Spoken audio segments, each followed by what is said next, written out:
সুপ্রিয় নবম দশম ও এসএসসি শিক্ষার্থী বন্ধুরা, আসসালামু আলাইকুম। আপনাদের কেমিস্ট্রি বইয়ের ষষ্ঠ অধ্যায় মৌলের ধারণা ও রাসায়নিক গণনা, এই অধ্যায়টির যে কোনো সলিউশন করার আগে আপনি মনে রাখবেন 7টি দ্বিপরমাণু বিশিষ্ট মৌল আছে: hydrogen, nitrogen, oxygen, fluorine, chlorine, bromine এবং আয়োডিন।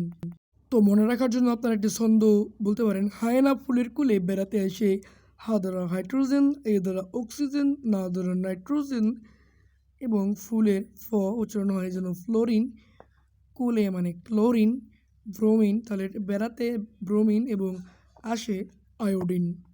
আপনাদেরকে যদি বলা হয় হাইড্রোজেনের ভর কত, আপনারা অনেকে হাইড্রোজেনের ভর 1 দিবেন, কিন্তু এটা ভুল।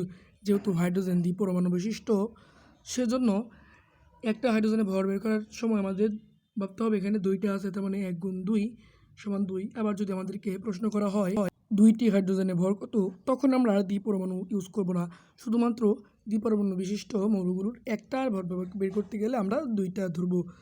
তো এখানে 2টা, তো হাইড্রোজেনের ভর 1 আর 2টা মানে 2 গুণ করে 2।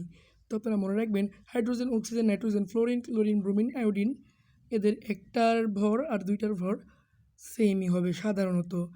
তো আপনারা যেন ভুল না করেন, আপনাদের জন্য শুভকামনা। এবং এরকম সুন্দর সুন্দর টিপস পেতে আমাদের চ্যানেলটি সাবস্ক্রাইব করে রাখবেন। ধন্যবাদ। আসসালামু আলাইকুম।